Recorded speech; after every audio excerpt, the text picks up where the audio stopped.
Hello student, स्वागत है आपका आईसीटी वर्चुअल क्लासेस में। मैं हूं कविता, आपकी बायो टीचर। उम्मीद करती हूं आप सभी अच्छे होंगे और स्वस्थ होंगे। तो क्लास हम स्टार्ट करेंगे अपना चैप्टर, जिसमें हम बात कर रहे हैं सर्कुलेटरी सिस्टम की और सर्कुलेशन की। तो चलिए स्टार्ट करते हैं। यहाँ पर ह्यूमन सर्कुलेटरी सिस्टम की बात चल रही है। प्रीवियस लेक्चर में हमने यहाँ पे ब्लड के कंपोजिशन को समझा, जिसमें ब्लड प्लाज्मा और ब्लड सेल्स में से मिल करके यहाँ पर हमने कहा कि एक हमारे पास कनेक्टिव टिश्यू आता है जिसका नाम ब्लड है। साथ ही प्लाज्मा में जो प्रेजेंट प्रोटीन है उनकी बात हमने की है और हम ब्लड सेल्स की बात यहाँ पर कर रहे थे। चलो, ये हमारे पास एक चार्ट है जो हमने यहाँ पे पढ़ा है। आगे आ जाओ। यहाँ पे जो WBC है, वाइट ब्लड सेल्स होती हैं। सबसे पहले उनके बारे में थोड़ा सा बात करेंगे। इससे पहले हमने एरिथ्रोसाइट यानी कि RBC के बारे में भी बात की थी। RBC जो है वो उनमें हीमोग्लोबिन होता है। फॉर्मेशन कहाँ पे होगा? बोन मैरो में होता है। लाइफ स्पैन 120 डेज होता है और स्प्लीन में ये बर्स्ट हो जाते हैं आफ्टर 120 डेज। ठीक है। इनमें आपने कहा कि यहाँ पे जो हीम है, जिसमें दो पिगमेंट निकलते हैं, बिलीरुबिन, बिलीवर्डिन, वो बाइल के कंपोजिशन होते हैं एज अ वेस्ट मटेरियल। ये तो हमारे पास RBC आता था। WBC जिसको हम वाइट ब्लड सेल्स कहते हैं। ठीक है, कंफ्यूज नहीं करना है। देखो, बहुत सिंपल सी चीजें हैं और हमने काफी बार ये डिस्कस की हैं। वाइट ब्लड सेल्स, ठीक है, श्वेत रक्त कणिकाएं इनको हम कहते हैं। क्या कहेंगे? श्वेत रक्त कणिकाएं, कणिकाएं, कोशिकाएं आप इनमें कह सकते हैं। ठीक है, चलो। हमने कहा कि जो यहाँ पे WBC है वो दो टाइप का होता है, ग्रेन्युलोसाइट और ए ग्रेन्युलोसाइट। ग्रेन्युलोसाइट मीन्स जिनमें ग्रेन्यूल्स पाए जाते हैं वो ग्रेन्युलोसाइट है, और जिनमें ग्रेन्यूल्स नहीं पाए जाते हैं वो ए ग्रेन्युलोसाइट है। अब स्ट्रक्चर की थोड़ा सा बात कर लेते हैं, फिर फंक्शन के बारे में बात करेंगे। ठीक है, तो देखो, सबसे पहले एओसिनोफिल आता है। हमने कहा जब एओसिनोफिल को, एओसिनिक डाई है जो एक एसिडिक डाई है, जब इससे हमने क्या किया, जिन ग्रैन्युलोसाइट को बेसिक एसिडिक डाई से जब कलर किया जाता है या एसिडिक डाई से जब ट्रीट किया जाता है तो ये ऑरेंज कलर देगा। ठीक है, तो हमें कैसे दिखेंगे? ऑरेंज कलर के ग्रैन्यूल्स दिखेंगे। ठीक है, तो ऐसे ग्रैन्युलोसाइट को हम क्या कहेंगे? एओसिनोफिल कहेंगे, क्योंकि एओसिन से हम इसे डाई कर रहे हैं और ये ऑरेंज कलर दे रहे हैं, तो इसी वजह से इसका नाम एओसिनोफिल पड़ा है। अब देखो, हमारे पास ऑरेंज कलर नहीं है, हमारे पास ऑरेंज कलर नहीं है तो हम रेड कलर दिखाएंगे। ठीक है, ये तो ग्रैन्यूल्स है। ठीक है, अगर इनके न्यूक्लियस की बात करें तो इनका न्यूक्लियस ऐसा है, ऐसा बाइलोड। ठीक है, अब ऐसा कोई नहीं कहेगा ये हेडफोन का न्यूक्लियस ऐसा ही होता है, बाइलोड है। ठीक है, चलो आगे आ जाते हैं। अब बेसोफिल पे आ जाओ। बेसोफिल जो नाम थोड़ा सा रिलेट करो। देखो, जो बेसिक डाई से जिसे हम स्टेन कर रहे हैं वो हमारे पास क्या आएगा? बेसोफिल आएगा। ठीक है, और ये कैसा कलर देता है? ब्लू कलर देता है। ठीक है, चलो, ये ऐसा है और ये इसके ग्रेन्यूल जो है वो ब्लू कलर के मिलेंगे आपको ऐसे। ये इनका जो न्यूक्लियस है ये भी कुछ ऐसा ही होता है, बाइल्यूट स्ट्रक्चर। ठीक है, ये है।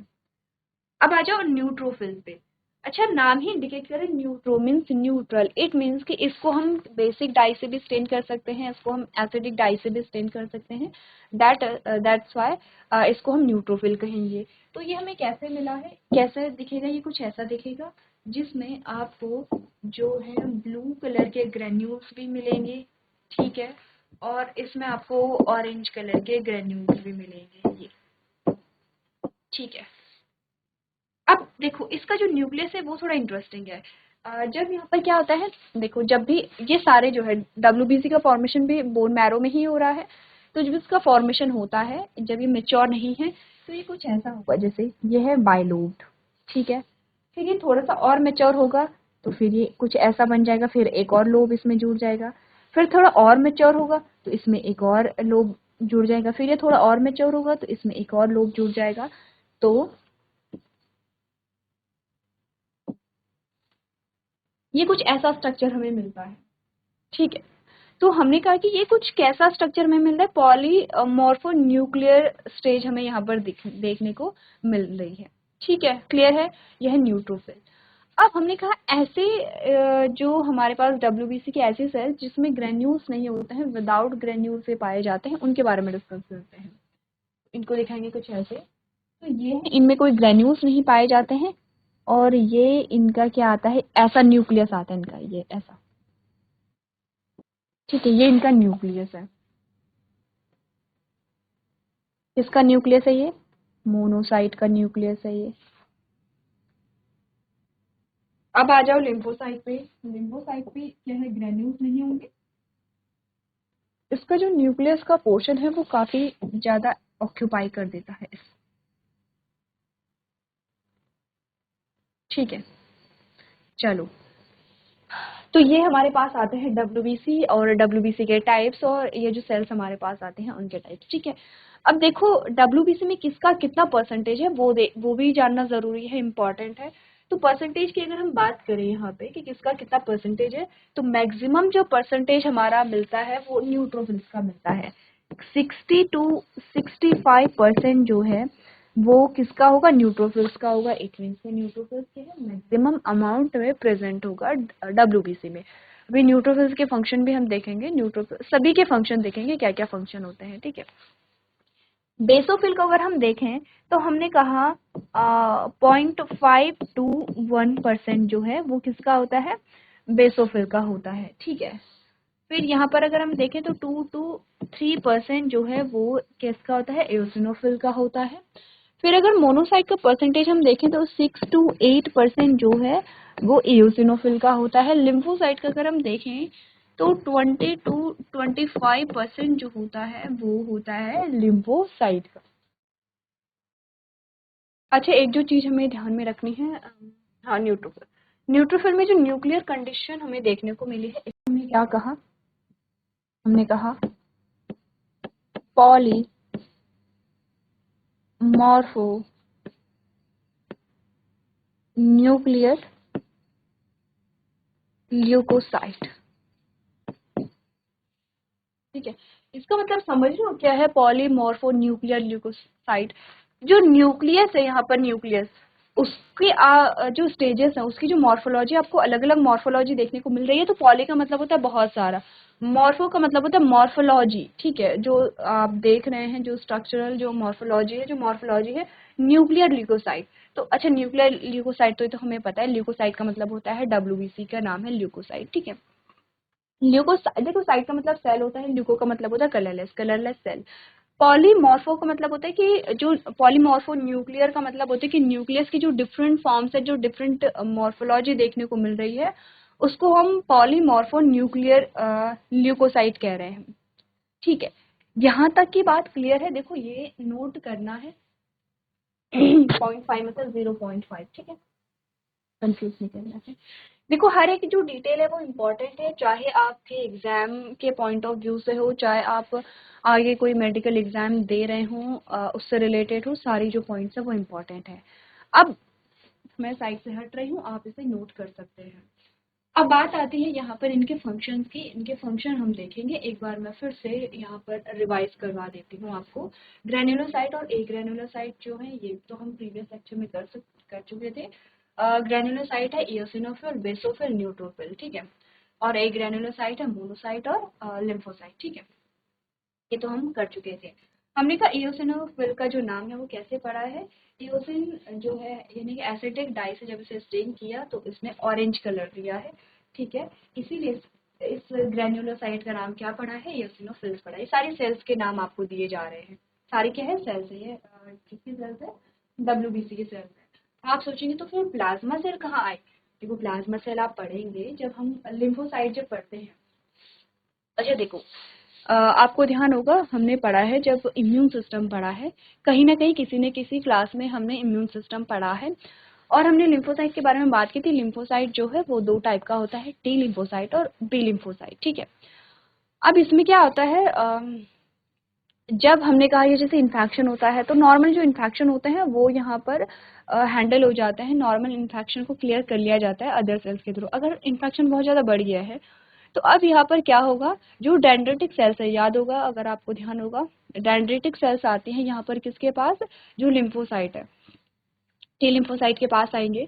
टी लिम्फोसाइट के पास जब आते हैं तो कुछ टी लिम्फोसाइट जो है वो एक्टिवेट हो जाएंगे और वो 3 टाइप के सेल्स बनाती हैं। एक तो cytotoxic T cell, memory T cell, और आपने कहा कि यहाँ पर क्या होते हैं, हेल्पर टी सेल जो होते हैं, 3 सेल्स बनाती हैं। ठीक है, अब आपने कहा साइटोटॉक्सिक टी सेल जो हमारी डैमेज सेल होगी उसको क्या कर देती है, डाइजेस्ट कर देती है, जिससे कि इन्फेक्शन ना फैले। मेमोरी टी सेल्स उस पर्टिकुलर पैथोजन के लिए मेमोरी बना देंगी। और जो हमारी थर्ड होती है helper T cells, helper T cells जाएंगी बी लिम्फोसाइट के पास।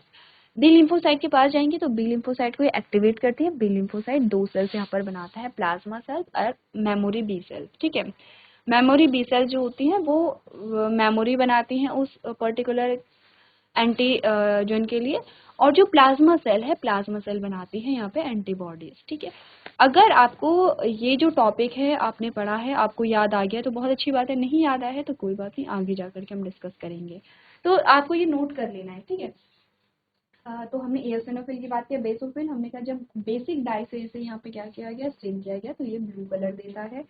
अच्छा न्यूक्लियस, अच्छा ये स्ट्रक्चर समझ आ रहे हैं, ये क्या है, ये समझ आ रहे हैं, ये न्यूक्लियस है। ठीक है, कंफ्यूज नहीं होना है, न्यूक्लियस है। ठीक है, क्लियर है इतना, तो चलो आगे बढ़ते हैं।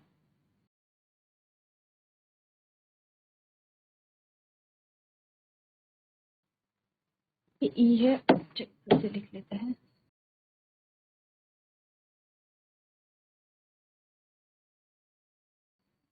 ठीक है, ये न्यूक्लियस है। चलो अब ये बेसोफिल का मतलब समझ में आ गया है कि बेसिक डाई से जब हमने इसे स्टेन किया तो ब्लू कलर आया है। न्यूट्रोफिल दोनों टाइप के डाई से हम कर सकते हैं, इसीलिए यहाँ पे ब्लू और जो ऑरेंज ग्रेन्यूल्स है दोनों आए हैं। मोनोसाइट में हमने कहा ग्रेन्यूल्स नहीं है, ये इसका न्यूक्लियस है, ये लिम्फोसाइट का न्यूक्लियस है। मैक्सिमम जो परसेंटेज होता है वो न्यूट्रोफिल्स का होता है।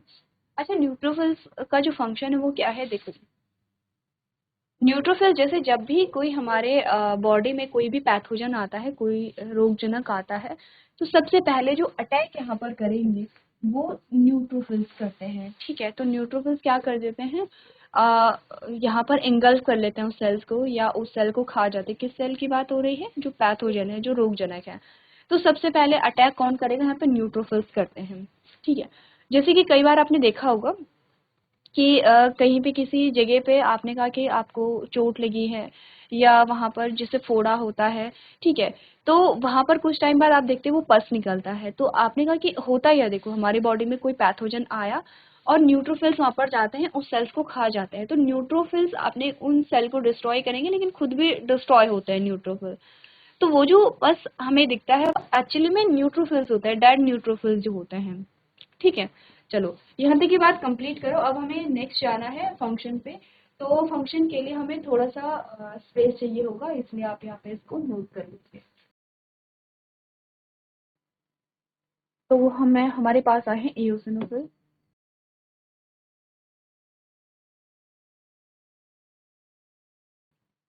देन बेसोफिल,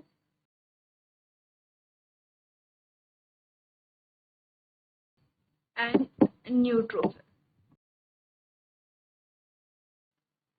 ठीक है, इन तीनों के ही फंक्शन हमें यहाँ पर अभी करने हैं। अब देखो एओसिनोफिल जो है वो 3 टाइप के जो सिक्रीशन है वो यहाँ पे रिलीज करता है। इन सिक्रीशन के नाम जो है वो ध्यान रखने हैं। एक तो है हिपैरिन, एक है यहाँ पे हिस्टामिन,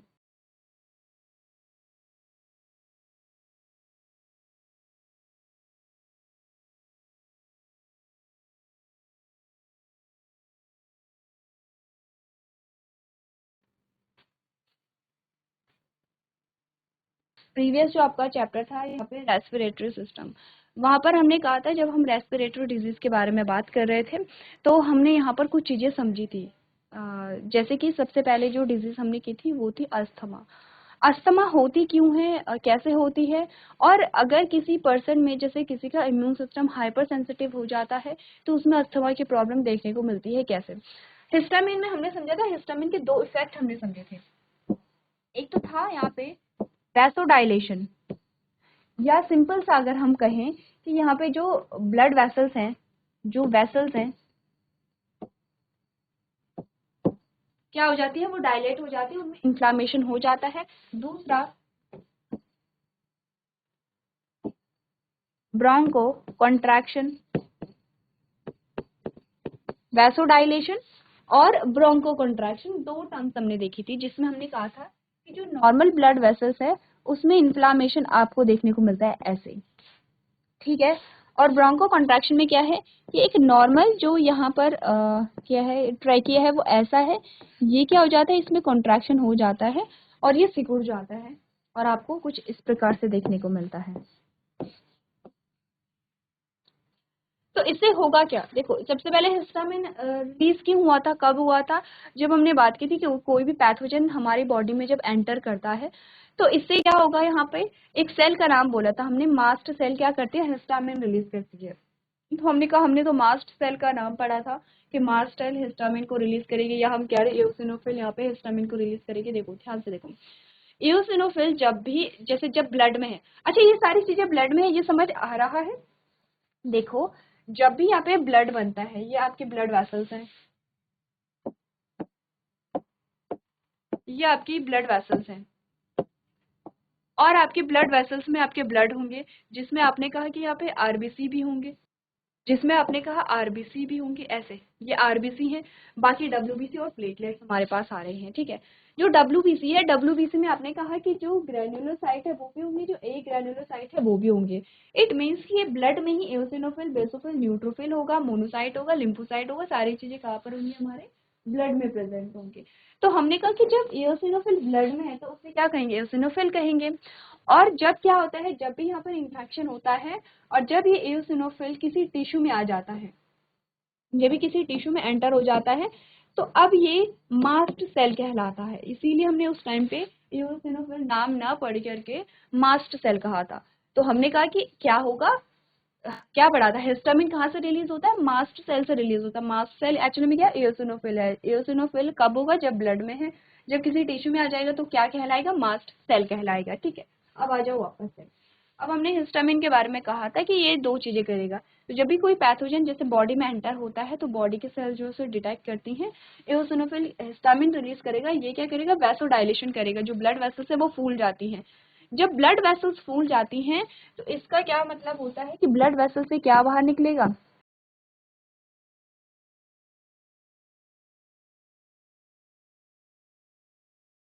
डब्ल्यूबीसी की सेल्स यहाँ पे बाहर निकलेंगी, ठीक है, रिलीज होंगी, जो क्या करेंगी यहाँ पर जो पैथोजन है उसे एंगल्फ कर जाएंगे, यानी कि जो न्यूट्रोफिल्स है वो यहाँ पे रिलीज होंगे और जो पैथोजन है उसे एंगल्फ कर जाएंगे।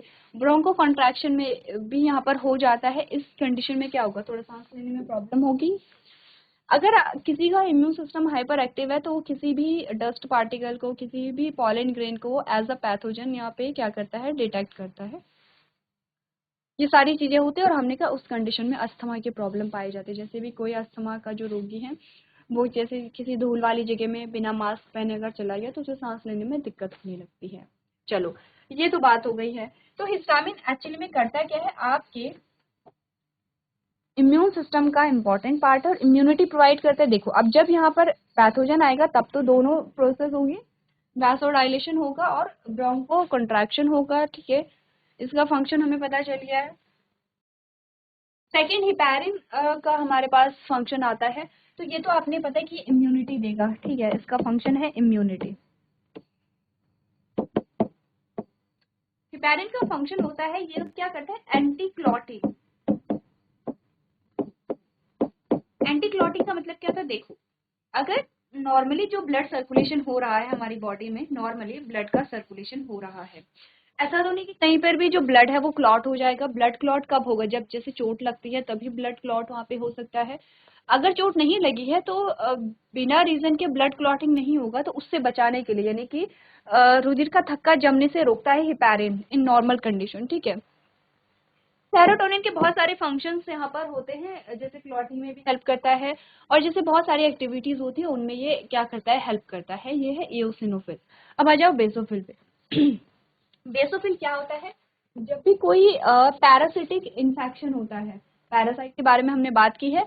तो हमने कहा जब भी कोई पैरासिटिक इन्फेक्शन होता है तो बेसोफिल जो है वो यहाँ पे अपना नंबर इंक्रीज कर देते हैं, सडनली ये अपना जो नंबर है वो इंक्रीज कर देंगे, और जब ये इसे इंक्रीज करते हैं तो उस पैरासाइट पे वो अटैक करते हैं, फॉर एग्जांपल एस्कैरिस, ठीक है। तो ऐसे ही बहुत सारे पैरासाइट होते हैं जो हमारे बॉडी के अलग अलग पार्ट में जैसे पाए जा सकते हैं। तो जब भी यहाँ पर आपका जैसे कभी ब्लड टेस्ट होता है और ब्लड टेस्ट में अगर आपके बेसोफिल्स बढ़े हुए हैं, इट मीन्स कि हो सकता है कि आपके बॉडी या आपके पेट में जो पैरासाइट है वो हो सकते हैं, क्योंकि बेसोफिल बढ़ने का मतलब क्या होगा यहाँ पर, अच्छा इनका नंबर तभी तो बढ़ेगा जब यहाँ पर क्या होंगे, जो पैरासाइट होंगे वो प्रेजेंट होंगे, ठीक है, क्लियर है। न्यूट्रोफिल्स का फंक्शन हमने पहले ही कर दिया था, हमने कहा न्यूट्रोफिल्स क्या करते हैं, जब भी कोई इन्फेक्शन होता है ये क्या करते हैं, एज अ फैगोसाइट वहाँ पे काम करेंगे। फैगोसाइट समझते हैं, जो सेल को खा जाते हैं, जो भी पैथोजन होंगे वो उनको क्या कर देंगे, यहाँ पे इंगल्फ कर देंगे और उन्हें खा जाते हैं। ये तो बात हुई है ग्रेन्युलोसाइट के फंक्शन के बारे में। अब हमारे पास आते हैं एक ग्रेन्युलोसाइट जिसमें हम मोनोसाइट और लिम्फोसाइट की बात करेंगे, ठीक है।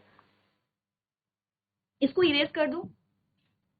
अब हमारे पास आते हैं एक ग्रेन्युलोसाइट,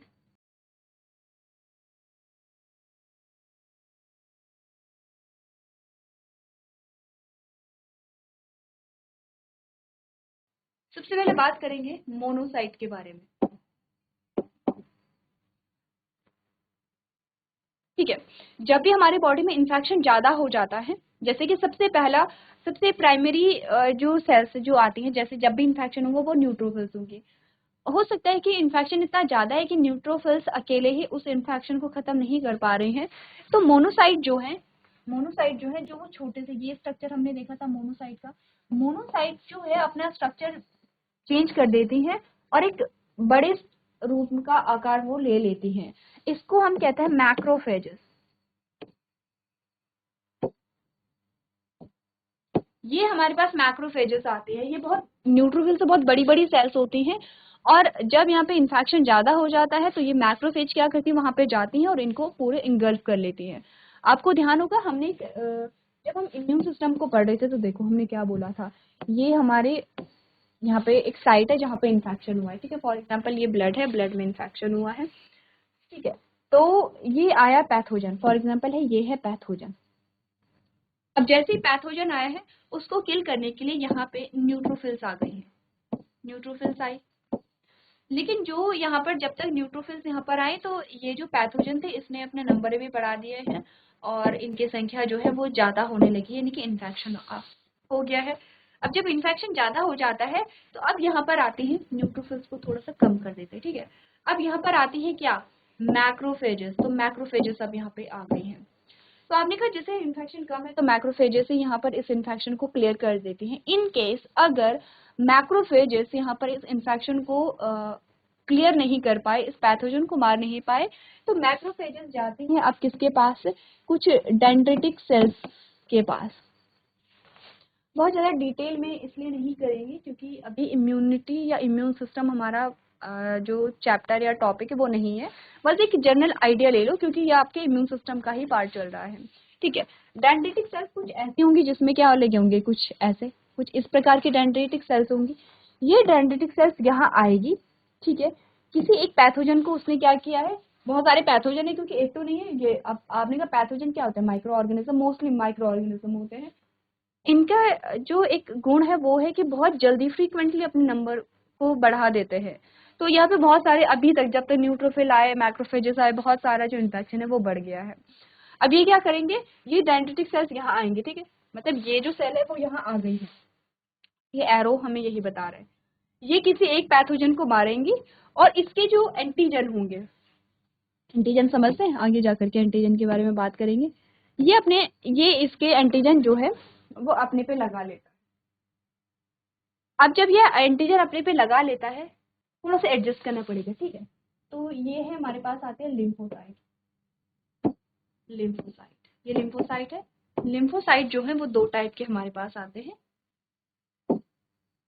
लिम्फोसाइट दो टाइप के हमारे पास आते हैं, एक तो बी लिम्फोसाइट है और एक टी लिम्फोसाइट है, ठीक है। बी लिम्फोसाइट है, टी लिम्फोसाइट है। दोनों का फॉर्मेशन ये कहीं पे नोट आप कर लो, चलो मैं यहाँ पे लिख देती हूँ।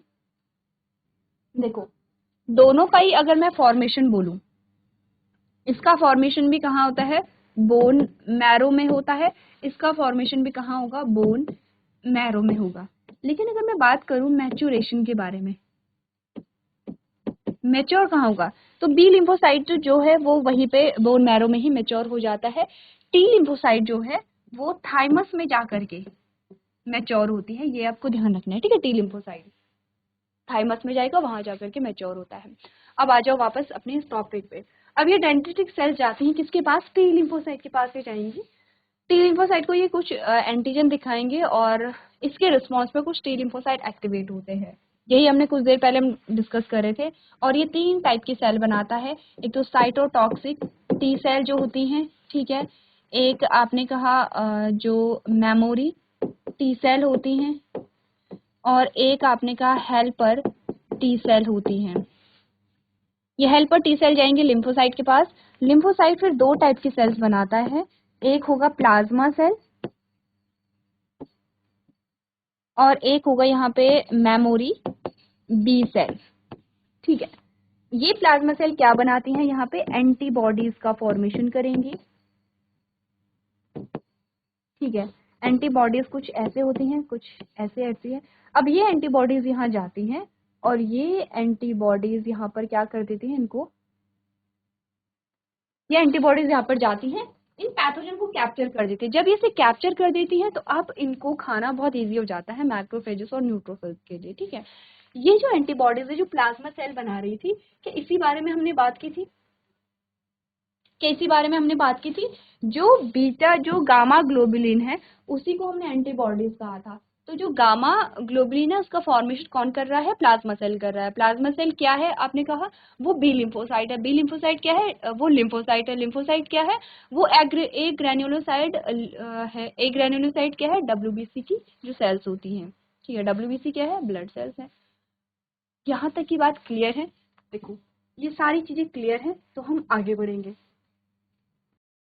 चलिए तो ग्रेन्युलोसाइट और ए ग्रेन्युलोसाइट को एक बार पढ़ लेते हैं, जो थोड़ी पोर्शन हमारे पास आया है। आपने कहा granulocytes include neutrophils, एओसिनोफिल्स and basophils, ठीक है। 3 चीजें हमारे पास आती हैं।